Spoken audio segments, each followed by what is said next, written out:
What's up, pilots? So today, we're going to be talking about how to survive the meta. So what does that mean?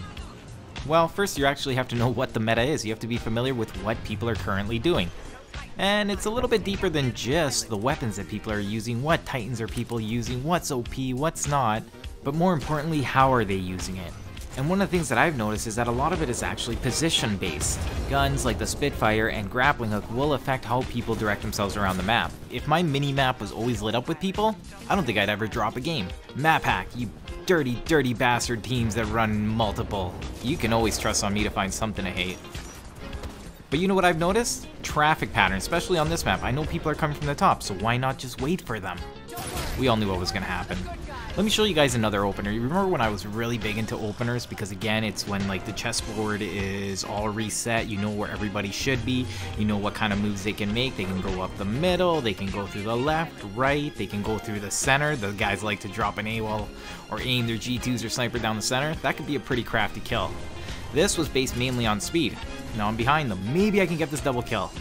Ah, missed it. And I hit the box. I was aiming for more of a smooth slide and then go into my grappling hook. Let me just show you a couple more clips from the same game as we proceed, because I want to point out that the reason I was talking about openers before was that it kind of sets the precedent that if a camper gets a kill, that they're going to continue to do it.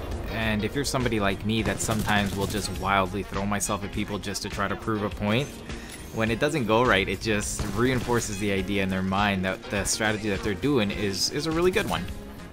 In order to avoid some of these scenarios, you kind of have to not play into them. You have to keep your own game. So I think the first point I want to make about playing against the meta is to make sure you don't fall into the pattern of the meta yourself. If your reactions are going to be based on prior experiences of how you think the game is now, it's going to affect how you play. And I'm actually a great example of this because I've been trying a lot of different kits. And when I try something, I try it like all out. Like I'm not going to be doing anything else for a little bit. I'm just teasing these guys in the ship, by the way. But the point that I'm trying to make is that when I'm using something very specific and I'm super rigid, that's probably when I start seeing huge deficits in the game. But that's because I'm the one holding myself back. And you kind of call that the scrub mentality. It's kind of like saying that you make up an excuse for why you're going to die every time, instead of just accepting certain facts. Like if I'm not going to be willing to change my setup, I am not going to perform particularly well in a game. But I do have to say that one of the things that kind of goes into the next point that I want to talk about, which is persistence, because I think you still need to be persistent in order to get anywhere. Being stubborn is not always a bad thing. Sometimes you just have to, like, you know, make it work until it works. This clip right here kind of just shows of how I'm playing. Like right now I'm like, I need a smooth move to get out of there alive. They're held up pretty good. They have that guy in the tower, and I'm pretty. Well, I don't know how pretty I actually am, but the word that I'm looking for is that I'm pretty committed to getting this guy off of the tower. I'm like, okay, this should be pretty close. I think it may have bounced off the top. So now I have to keep that guy's angle cut while dealing with the guys that are coming up on me. It's not too bad because these guys are coming up in the worst possible way. Obviously, they're mantling. They end up mantling every time. So that's what I want to point out that makes all the difference here. The gas caught me by surprise. It seems to be small and then big. I don't get hit by smoke grenades very often, so when that was happening, that was a little bit different. So I wasn't going to risk it again. Another mantle. Like,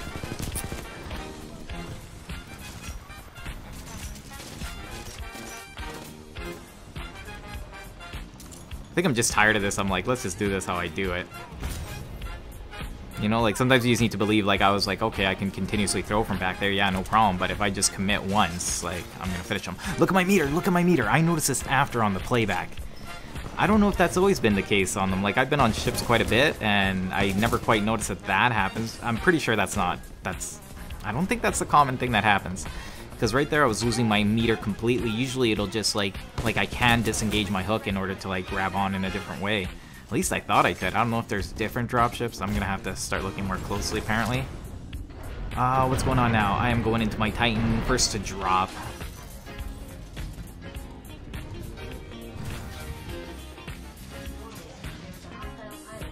So this is what's gonna happen now.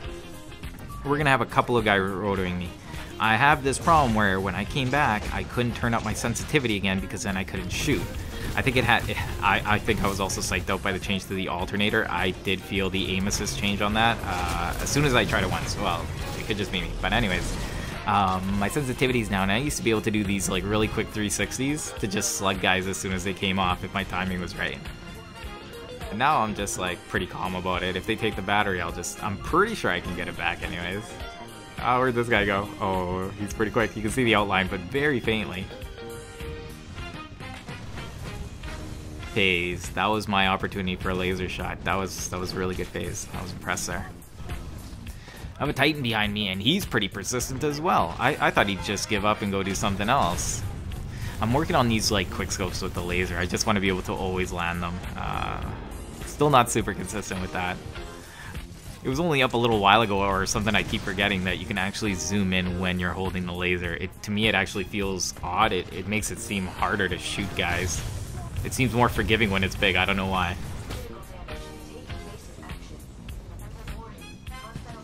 Oh, there's a guy on me. This is what you usually don't want to happen, though. If you're really close to something, then they can just jump back up on you. You don't usually want to give them that opportunity. I'm not very good at that.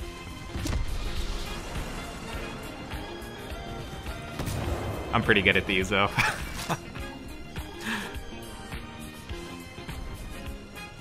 That guy has a battery too. It's funny how you can only carry like one. I think it'd be funny if you were lugging around too. Maybe it makes you a little bit slower. Somebody mentioned that if there were like certain weapons that made you slower. And then I was thinking about that. It's like, oh, a Spitfire would be actually pretty heavy, but it kind of would make more sense, right? If you're going to be more in the backfield, not as mobile. And then you take the SMG and you're a little bit quicker. Like, there's options for quite a few things. Oh, where are we at? How are we gonna survive this meta? Oh, okay. This clip is something that I've been thinking about more lately. Again, I'm somebody that does like to push the limit, and sometimes I have to admit to myself that if I do not play as a team, I am not gonna be very successful.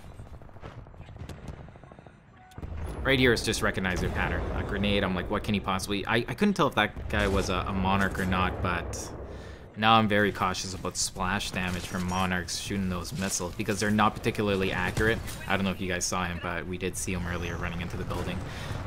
They're not particularly accurate, but they cover a big area with splash damage, so if there's any kind of wall or anything around you, the splash damage will probably kill you.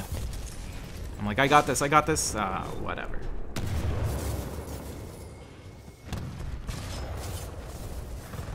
I misread the radar. I'm like, he's not up here, obviously. Yeah. Alright, the phase got him out of that. I like the way the phase is now, but I wish it was a little bit quicker on the tactical for people to use that. I think it's a little bit slow on the recharge. When I tried it out, that was a while ago. I had it in a video, but I killed 2 guys and you still didn't have phase shift up. I think you should have phase shift up after 2 kills. That's just me.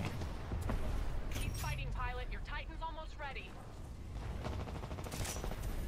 Oh, someone trying to lock in with a smart pistol. I'm like, alright, let's go. I think I can kill you faster. Again, I'm kind of a noob with this gun, 447, but one of the things that I did notice was that it seems more accurate if you just hold the trigger. It's not a squirt gun like the alternator, so that's what took me a little bit of getting used to. I think I hit the building with that. Guy with the smart pistol again. Alright, let's get into my Titan. I'm going to set up a little bit, and then I start getting a couple of pilots by me, and when I whiff this shot, I'm like, I suck. And then I see this guy here, I'm like, alright, my laser's not down. I don't even know why I'm using my Vortex Shield when he's shooting me with this laser. It's just like, that's not doing me much good. I managed to pin him down enough for me to like retreat into cover, and that's a Titan retreating against a pilot right now. Like, he did have a particularly good spot, but I'm like, Jesus, I just can't handle him right now. And I end up actually just forfeiting, being like, the smartest thing I can do right now is just run away and go back to my team. And I actually end up doing it. And to be honest, the whole reason I'm bringing this up is because I'm actually personally proud of myself. And I think it comes down to the fact that I typically do not do this move, even though it's the smartest move, because I'm like, no, I can beat this, but there's some things that just don't make sense to take on. So admitting to yourself that maybe you're going to need a little bit of help it is going to make things a little bit easier. But the thing also is that you're going to be recognizing that you're not able to take all scenarios equally. And when it comes to meta, that kind of means taking on a long-range weapon with an SMG at range just to prove to yourself that you can also beat him. But for some reason, you're playing into the strengths of somebody else's play. But who am I to talk, right? Because I am full of shenanigans. That being said, I still like to play serious every so often, so when I want to play serious, well, I know things are going to take a little bit longer, because I'm not going to be always as aggressive as I'd like to be, especially when it comes down to games where people are more evenly matched. Now let me tell you something. I feel like I have a sixth sense on when I'm going to die. I feel like I see the scenario coming and I either decide to do something about it, or I try to cut a corner and continue doing what I'm doing and then go into who knows. I'm already like thinking up a dream scenario where I survive. But regularly, when I die, I see what went wrong. By the way, what goes wrong here sometimes when the grappling hook doesn't seem where it hits where you're aiming, because the truth is it obviously doesn't, because it just comes out and stays locked in a direction. But it kind of gives you that illusion there. If you're wondering how I miss, like I kind of noticed that myself too. I'm like, it seems like the grappling hook's like lagging behind. Oh, I love that grenade shot. That was just based on the radar. I'm like, all right. But this is one of those moments where I'm like, I just foresee death. I'm like, I've given him way too many chances. Way too many. Like, I just gotta go. I gotta go. If I stay there, I want to say almost with a certainty, I would have died. Like, the challenge just gets old. He gets a little bit better as we're doing it, and then it's all over. But then I like to get right back in there and then try to finish the job. Now that I'm in my Titan, what am I going to do right now? Like, they are going to be setting up pretty defensively here. If I go down the center, it's just not going to work. And I found that even though some engagements take longer just to go around, it makes a lot more sense. 4C, if it's going to be really hard, why are you always going to try it? Again, damn it, it's hard to tell you guys these kind of tips because I like playing for fun, and sometimes part of the fun is trying to get through all this ridiculous stuff by just going up the pipe. Sometimes it doesn't take much to get a kill. Just a little window. That was a doorway. That's my dad joke for the day. I have that right. And then this is what I end up doing. I end up walking all the way to the center here, like the laser does more damage if I get close. There's really no reason for me to be there, and then I get caught out of position. So I was going to finish by saying the last tip should be to just learn from your mistakes, which is true. But I think the real plan to get through the meta is to just stay true to yourself and don't fall victim to it. You do you, and don't let other players influence or dictate how you play the game. Thanks for joining me for this video. I'm Paper, cut to you, and I'll see you guys next time. Yeah, I saw that coming. Such a noob.